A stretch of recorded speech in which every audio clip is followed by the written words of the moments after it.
que por qué el título de la obra, San Martillo, Hornero y Cefaleutica. Y sí, es un nombre raro o curioso. Pero bueno, era el nombre más gráfico para mostrar lo que había de contenido de la exposición. San Martillo es como una parahistoria de la que nos enseñaron en la escuela.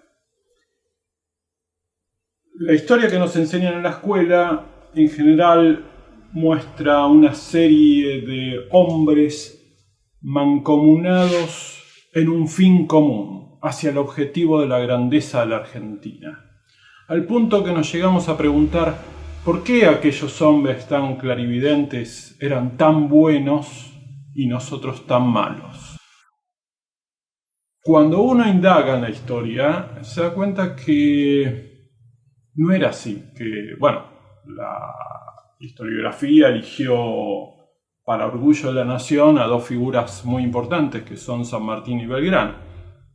Aunque hubo otras figuras que quedaron de lado, como Güemes y Artigas, que era tan argentino como oriental, o al menos influyó en la política futura del Río de la Plata. Y uno se da cuenta que ese San Martín, más allá de la figura de carne y hueso, fue una figura modelo que llegó al mito. Entonces San Martillo un poco habla de esa situación.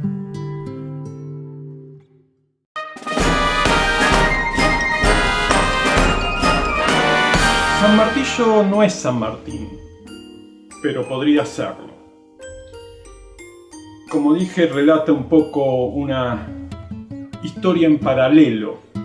Está basado en un libro de poemas, San Martillo, donde aparecen otras figuras como Alveolo, por Alvear, Artilugio, por Artigas, Arribalavia, por Rivadavia.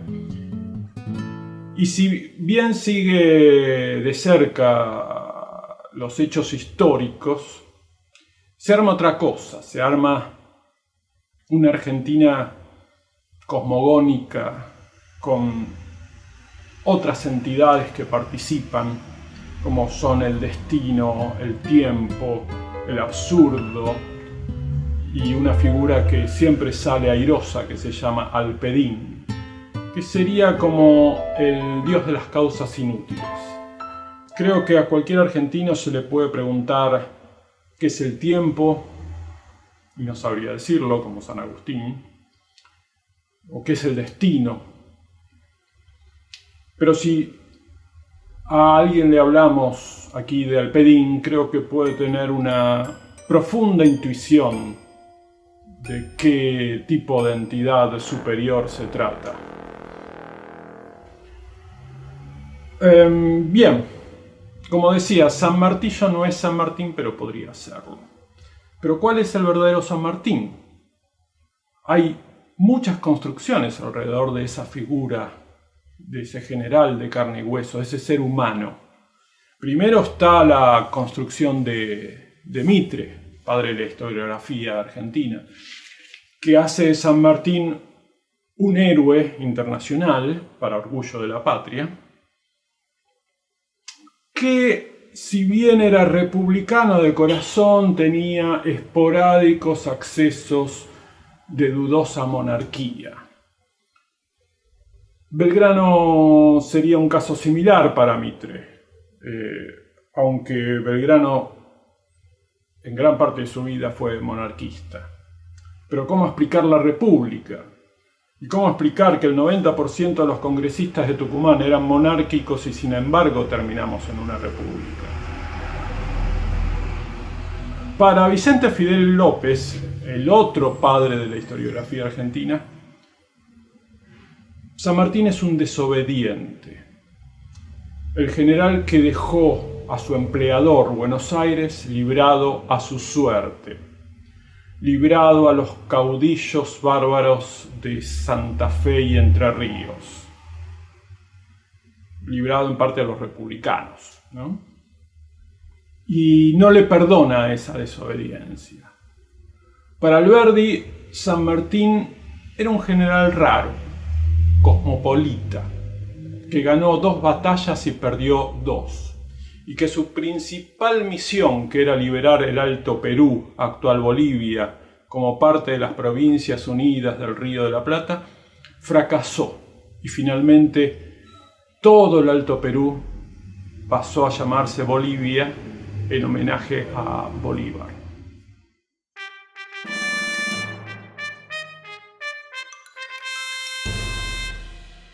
Luego tenemos el San Martín de Joaquín B. González, que es lo más parecido a lo que hoy subsiste o subsistió hasta hace poco. Una especie de superhombre intachable, sin mácula, un superhombre, ¿no? O un superhéroe. Luego está el San Martín de Ricardo Rojas, el santo de la espada, que es curioso que un nacionalista laica como Rojas elija ese título para su libro. Luego está el San Martín de los años 50, el que rescata el peronismo como artífice de la independencia política, mientras Perón era el gran hacedor de la independencia económica. Hay otro San Martín, hay miles de San Martín, cada uno con su versión, ¿no? Uno que es interesante es el de García Hamilton, donde lo presenta como un general con sus dudas, con sus falencias humanas, con cierta, hasta un punto, malversación de fondos, para asegurarse el retiro en un siglo XIX que era tan impredecible o más que este.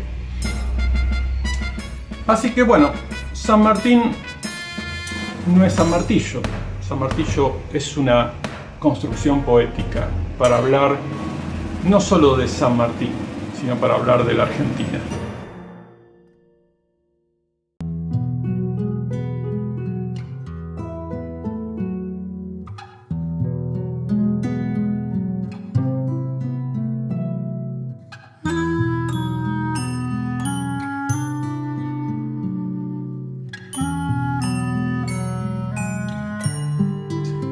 Parte del colectivo del TRI, del Teatro Rioplatense de Entidades, y mis roles, digamos, me fui enganchando lentamente, pero básicamente he construido varias piezas de vestuario para las performances que estuvimos trabajando en el último año, la celebración del teatrito y también un happening que hicimos celebrando, presentando Apocalipsis de Platinia, que fue un libro que ilustré para un poema de Ralberoni. Y a la vez también fuimos gestionando el espacio, como digo, fuimos armando estas fiestas para poder celebrar todo aquello que nos reúne, ¿no? En este colectivo de artistas. Y por otro lado me enganché mucho de algún modo con las características, ¿no? De los personajes que plantea el teatrito. Y a partir de ello fui desarrollando como mi propia internalización, si se quiere, ¿no? Desde esos rasgos, ¿no?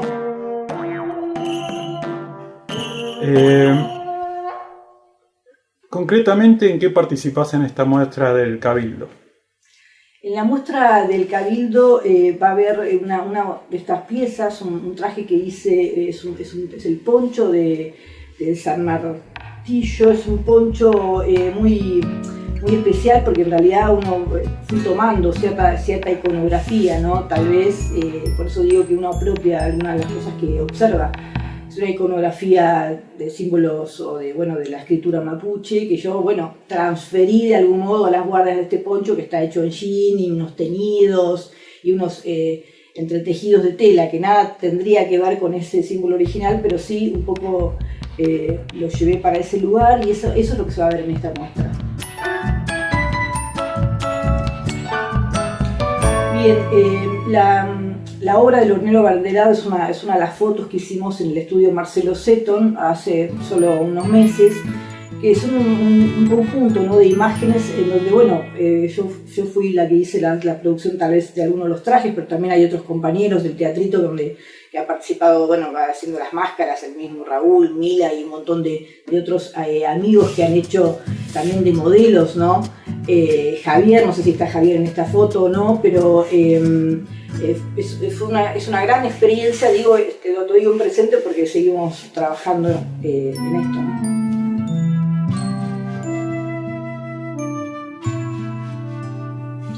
Apocalipsis de Platinia es un libro que ilustré para un poema de Balberoni. Este año lo presentamos, como decía, en uno de los happenings.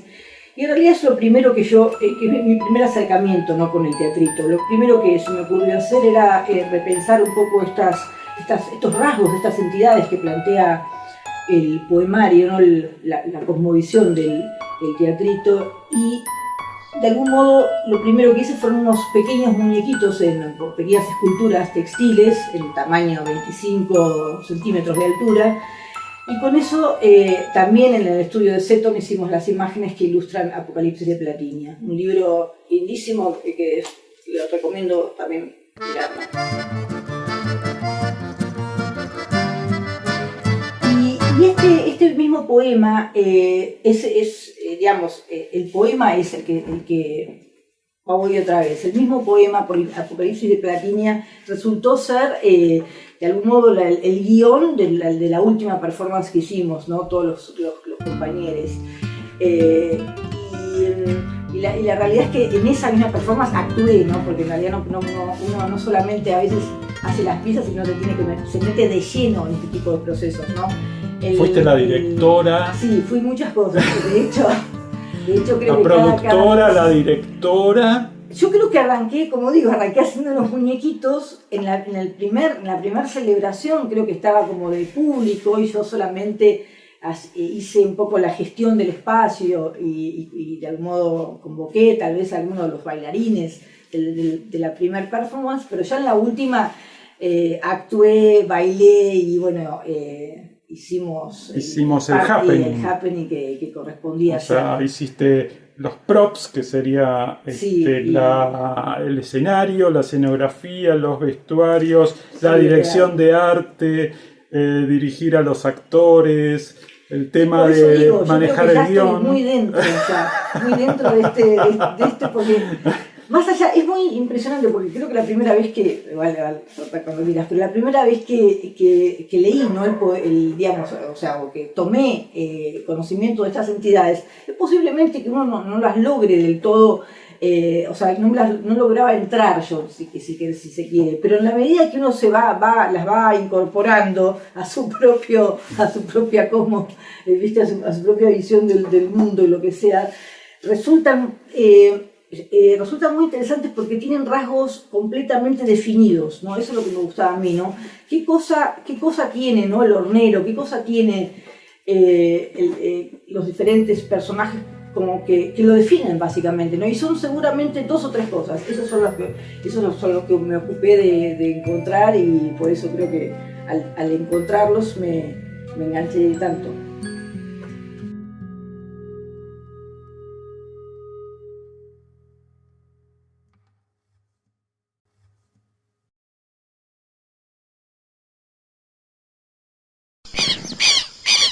To move or not to move. Esa es la pregunta. La pezuña invisible, aquella que regula nuestro mercado singular, sufre los dardos de la fortuna injusta. ¿Cómo oponernos a este torrente de calamidades? ¿Cómo elevar nuestra existencia por sobre esta regla de hierro de la oferta y la demanda? Vender es soñar, quizás amar, al precio de una víctima propiciatoria que se inmola para grandeza del estanciero vertical. Aquel que se eleva con su sombra, mientras el Estado, medianera de la aduana, vive de la víctima y del victimario. sin otro recurso que esta situación circular de calecita agropecuaria. To move or not to move. Esa es la pregunta.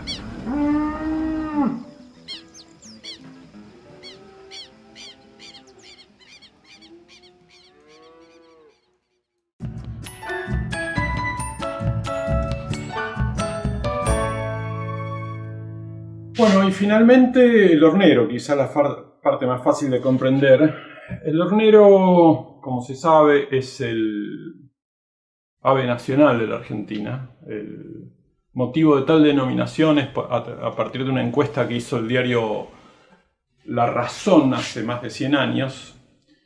Y se le preguntaba a los lectores cuál era el ave más querida del país. Y el hornero salió en primer lugar con gran ventaja sobre otros pájaros. Y las razones por las que se emitía tal juicio era porque el hornero vivía tanto en el campo como en la ciudad, muy cerca siempre de los humanos, una especie de representante del trabajo y del amor, con esa casa en forma de horno y esa constante manera de vivir en pareja. De modo que el hornero se convirtió en el ave representativa, que a nosotros desde el teatrito nos parece muy bello y muy poético. Ahora bien, desde el teatrito la presentamos como la contrapartida y la proponemos como la contrapartida de una bandera que utiliza el gobierno de la ciudad de Buenos Aires desde hace 30 años y que flamean el cielo de la ciudad, que es el águila negra de la dinastía de los Hohenstaufen, el águila de Carlos V, que se presenta marcial con una corona imperial sobre la cabeza y una cruz roja de Calatrava, más 4 aguiluchos que vendrían a representar los intentos de fundación de algunas ciudades del litoral.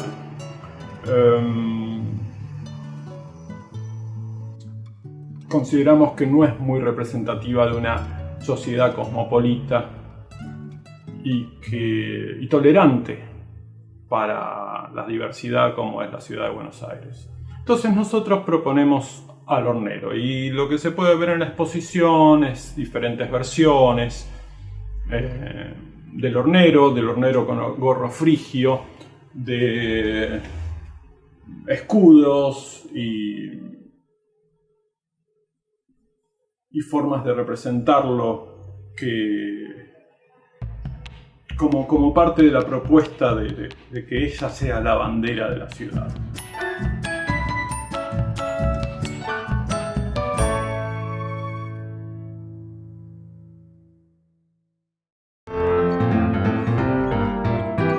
¿Cuáles son las obras que participo para el teatrito? Bueno, al principio hice una tela que mide unos 50 por 1 aproximadamente. Bueno, tiene las letras, está escrito el Teatrito de Río Platense de Entidades, un hornero, y bueno, formó parte también de la muestra ahí en la Galería Madurez. Bueno, ¿cómo diseño las letras? En realidad yo trato de mandarle como un estilo, o sea, ya al estilo básico del filete porteño. Trato como de darle una vuelta de rosca más y ahí las empiezo como a cruzar. Si tengo algunas letras en común las empiezo a unir. Entonces ya con esa base de filete trato de darle esa vuelta y pintarlas de un modo diferente donde en apariencia se lea como algo raro. Entonces la idea es que no se lea tan rápido y cueste un poquito más descifrar lo que quiero decir. Bueno, las máscaras que están en esta exposición son dos básicamente, hay varias. pero están elegidas estas dos, que es el martillo y la libertad. En cuanto a las máscaras, con Ral estamos laburando, él me trae la máscara pelada en cartón y bueno, yo la fondeo, hablamos un poco del concepto, lo que quiere decir cada máscara y en cuanto a él me cuenta un poco de eso, yo me hago un cuentito en la cabeza y luego tomo algunos de los elementos principales del filete y bueno, ahí lo plasmo y entre los dos vamos decidiendo a ver qué ponemos, qué sacamos y queda lo que van a ver. Bueno, ¿de qué manera participan las máscaras en el teatrito? Bueno, tienen varias formas de participar, no solamente meramente una máscara expuesta, sino forman parte de performance, presentaciones de libros, fotografías, eso está todo mezclado y en función de lo que Ral y el grupo quiere decir. Bueno, ¿cómo encargo la máscara? ¿Cómo lo elaboro? Bueno, básicamente con la técnica del filete porteño. Ral me la da cruda, en cartón, y yo la fondeo y la pinto con esmalte sintético brillante, con pinceles de pelo largo, tal cual lo pintaban los maestros fileteadores en antaño. Ahora vamos a filmar un poquito de la técnica. Y bueno, uso los mismos elementos que también ellos ponían en los carros, camiones, colectivos, pero bueno, llevado ahora al 2023 en estas máscaras, para llegar a decir otras cosas.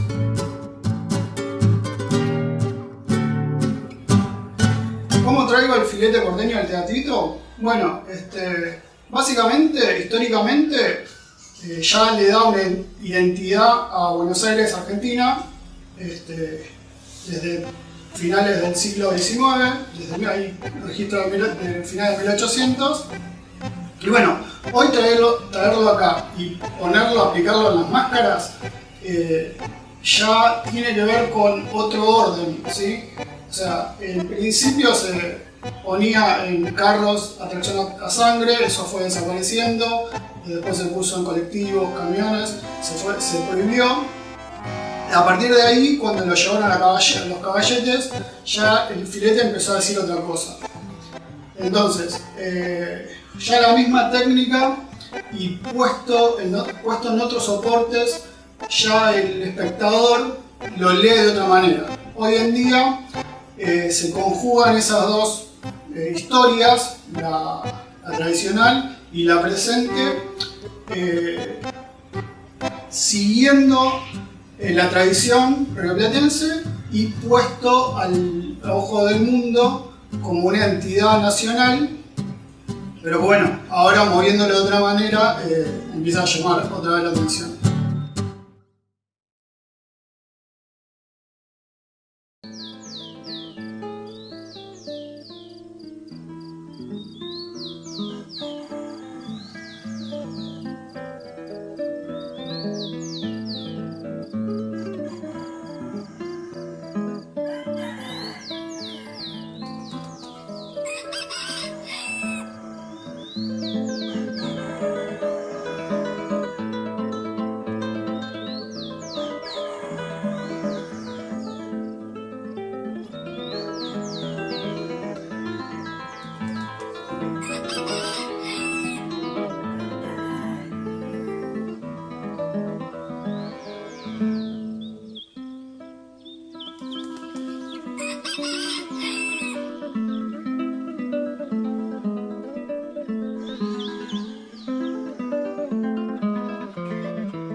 Bueno, ¿cómo le va? Aquí estamos con el agente Rayo.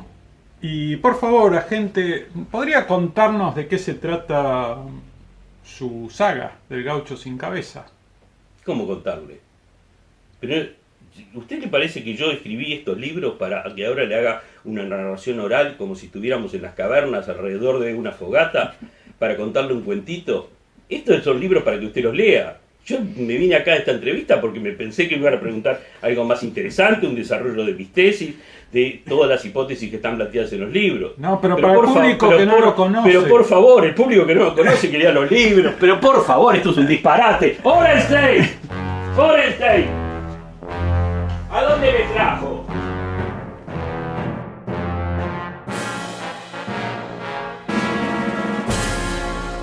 Uy, no, disculpen, disculpen, no. Se enojó.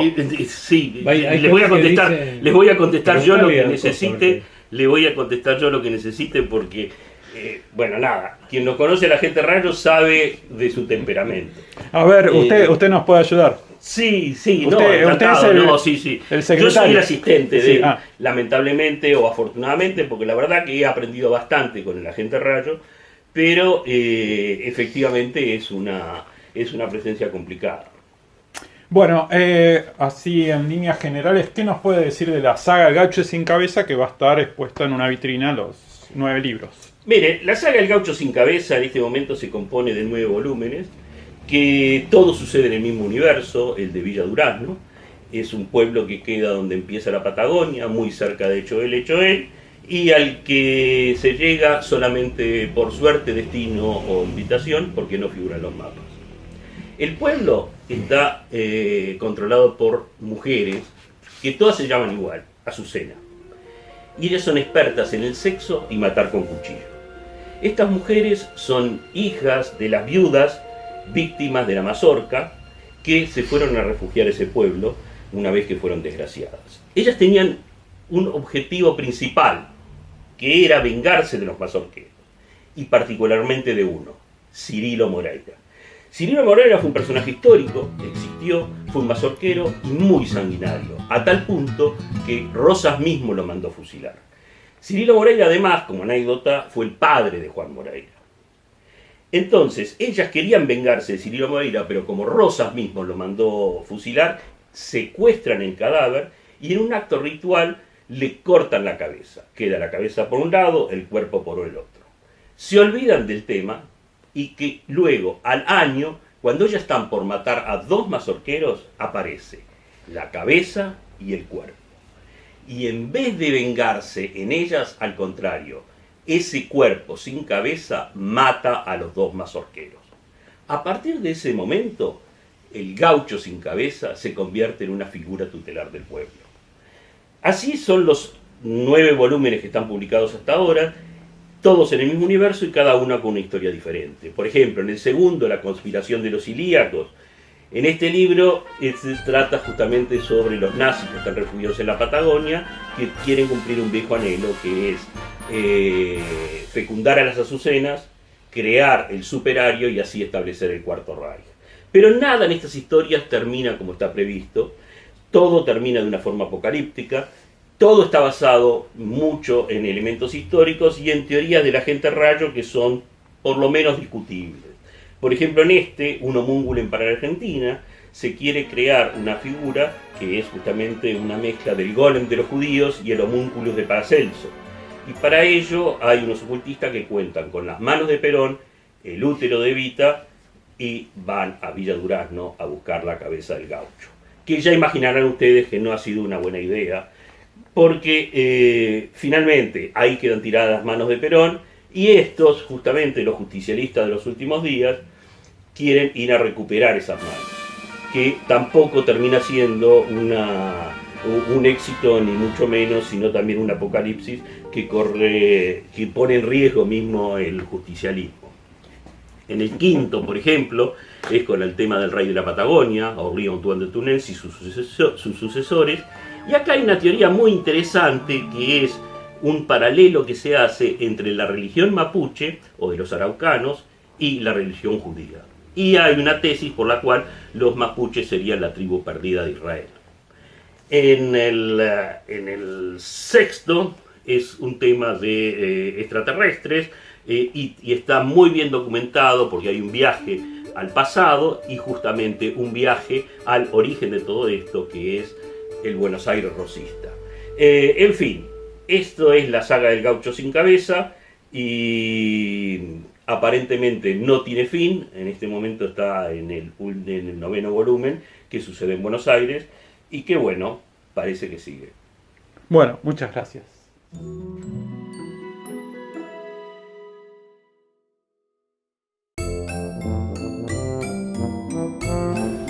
Bueno, ¿qué obras tengo para la muestra de Cabildo? Una de las obras me parece más interesantes para destacar es El Hornero Argentino, que es una obra realizada en conjunto, creo que es la más importante para destacar, porque resume un poco esto del trabajo en colectivo que existe en el teatrito, ¿no? Es una imagen que desarrollé yo en base a un pedido de RAL hace un tiempo bastante largo. Lo habíamos hecho al principio El Hornero y después lo readaptamos para armar este hermoso sellito o este hermoso logo del Hornero, y terminó retocándolo Roberto, así que es una obra conjunta y es interesante, y terminó siendo hecha en serigrafía también, con lo cual tiene una presentación muy, muy interesante. Otra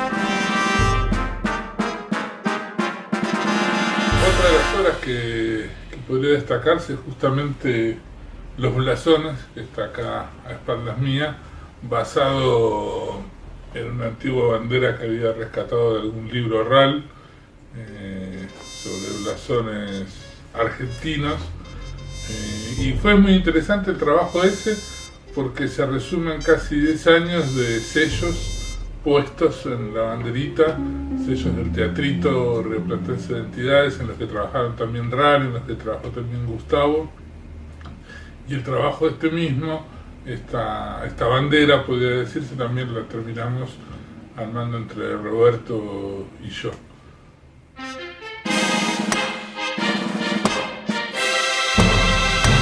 La tapa del libro de San Martillo. La tapa del libro de San Martillo es una obra bastante interesante. En principio la idea era ilustrar un poemario de Ral Veroni y de Vicente Mario Di Maggio. La idea principal era mostrar un poco como una especie de principito a este San Martillo, ¿no? Como está manteniendo el orden del universo casi desde su planeta,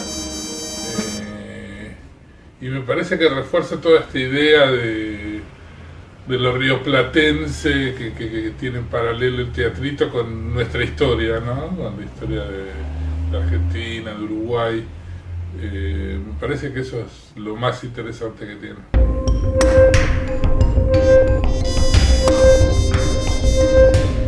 Otro trabajo interesante también que van a encontrar en la muestra de Cabildo son los blisters de unas figuras de acción que hicieron Franco y Eddie Milonga sobre los personajes del teatrito, donde aparece San Martillo, donde aparece Alpedín, bueno, un montón más. Y la idea fue construir un poco estos blisters al estilo los que eran los de la Guerra de las Galaxias, ¿no? Mostrando un poco al personaje en una situación de acción y más que tienen como ese tamaño.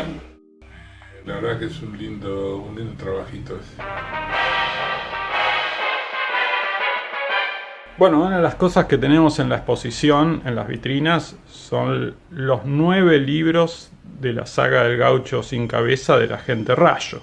La saga del Gaucho sin cabeza de la Gente Rayo. 9 títulos. 9 títulos. Y todas las tapas están hechas por vos. Sí. Contanos cómo es trabajar con el Agente Rayo. Difícil. Ajá. Difícil. Hay una cuestión... primero que a la hora de trabajar con el Agente Rayo uno nunca sabe bien dónde está parado. Ni él, ni uno mismo con referencia a él. Es muy conocida sus fotos paseando, no sé, en el Museo del Louvre, hasta juntando forros en la costa uruguaya. Tiene, digamos, el nivel de tareas que abarca es como muy grande y muy complicado, y de repente Blum sale y nace una de las obras, y ahí empieza el verdadero trabajo, ¿no? Porque lo de él es muy sencillo, digo, con con semejante cerebro es como escupirlo, y uno después tiene que ponerse a tallar y a trabajar sobre eso para obtener la idea de una tapa. Muchas veces hay tapas preconcebidas por el artista y otras veces que creo que son las más divertidas porque hay una libertad para jugar, simplemente se deja llevar. Son pocas las veces igual que se deja llevar. Bueno, una de las tapas más lindas es la primera que hiciste, a pesar de que es el número 3, que Sí. es una Mungulem para la Argentina. Esa la hiciste enteramente vos. Esa nació enteramente de mí, pasó por unos procesos de corrección por la gente, por determinadas imágenes que quería que hubiesen en particular destacadas entre todas las viñetitas, pero ese fue una cosa así. Había leído la novela y fue, mirá, hice esto, si le sirve, y justamente estaba la idea de publicarlo y bueno, ahí se generó todo ese trabajo. ¿Y cuál fue la tapa más difícil que tuviste que hacer para la gente Rayo? La del pueblo elegido. Ah, que es la de las víboras, ¿no? La de la Sí. serpiente. Sí. Sí. Porque no. ¿Y Particularmente a mí no me cerraba por ningún lado, no Ah. es una tapa de las que le tenga mucho aprecio. ¿Y qué onda trabajar con el secretario de la gente Rayo? Con Eduardo. Peor todavía. ¿Eduardo Orenstein es peor? Sí. Es un poco más duro porque si uno dijera trabaja con el agente Rayo directamente, un poco de toda esa magia artística uno queda irradiado, ¿no? Pero tenés el filtro este oscuro de Eduardo que es un poco, hay que correrlo para donde va, hay que entender qué es lo que pide, en su afán por quedar bien todo el tiempo con el agente Rayo también hay como un teléfono descompuesto en algunas cosas, pero bueno, Es lo que hay. digo, como decimos por acá, como dice en el libro, es lo que hay.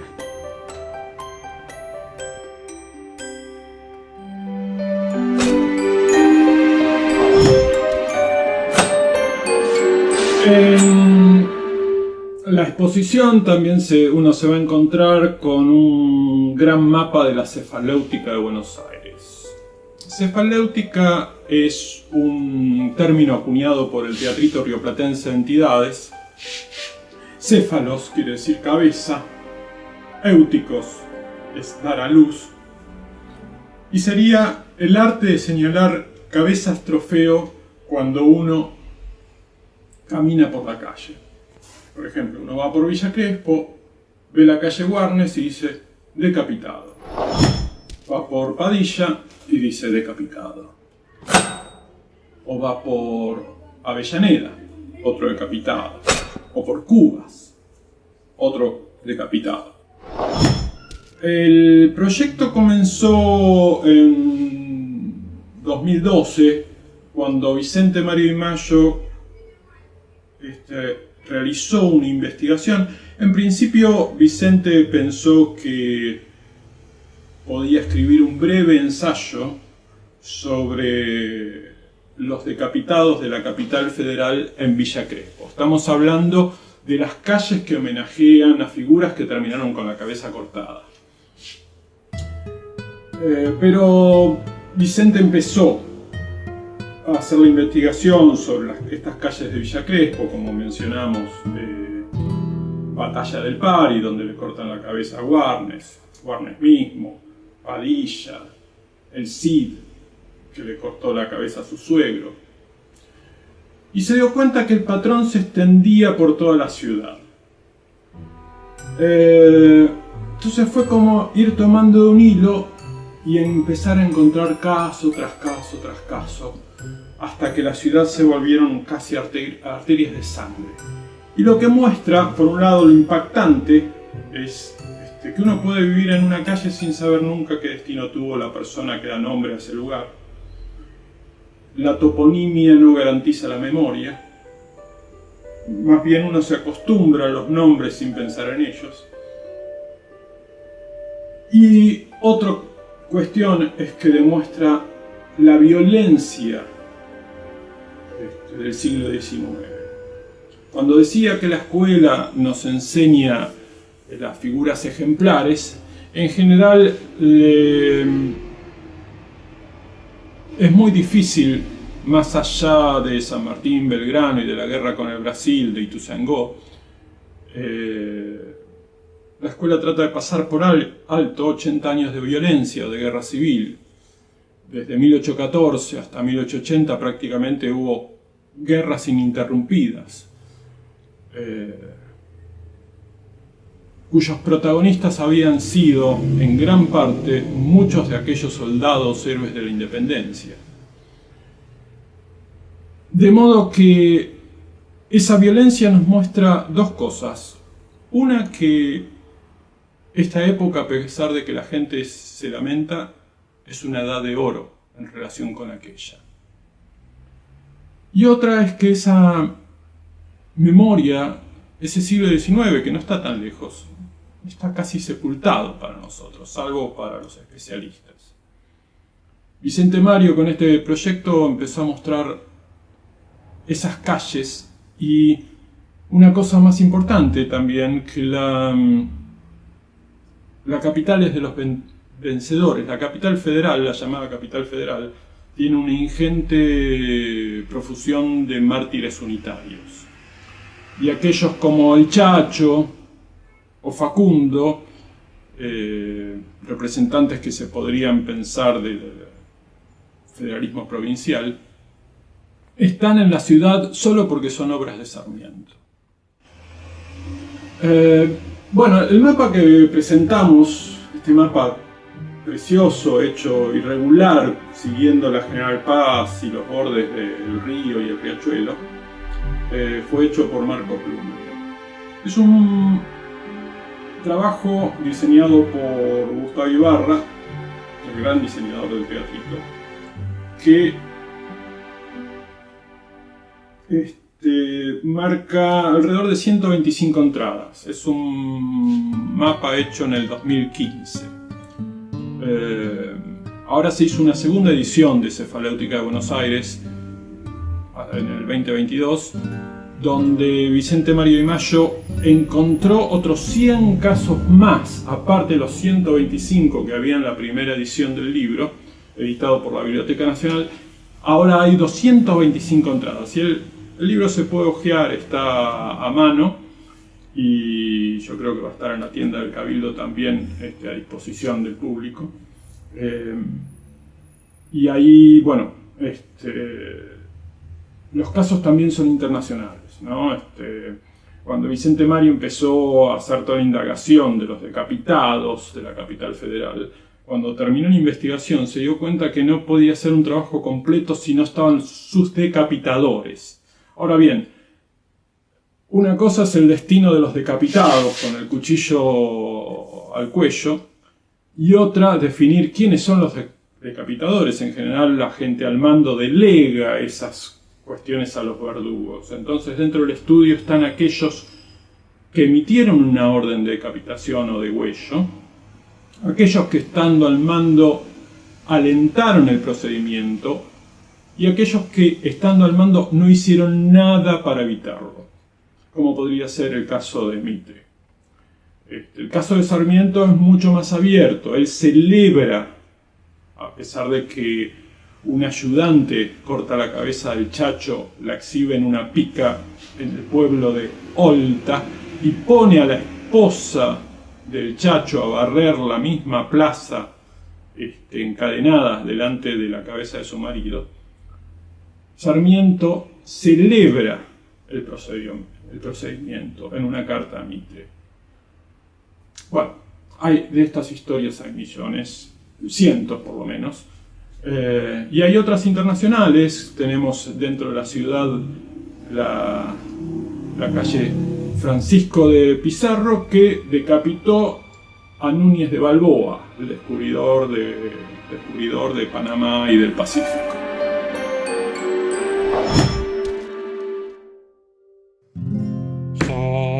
Sa sa sa sam sa ra ra ra sa sa sa ra sa sa sa ra sa ra sa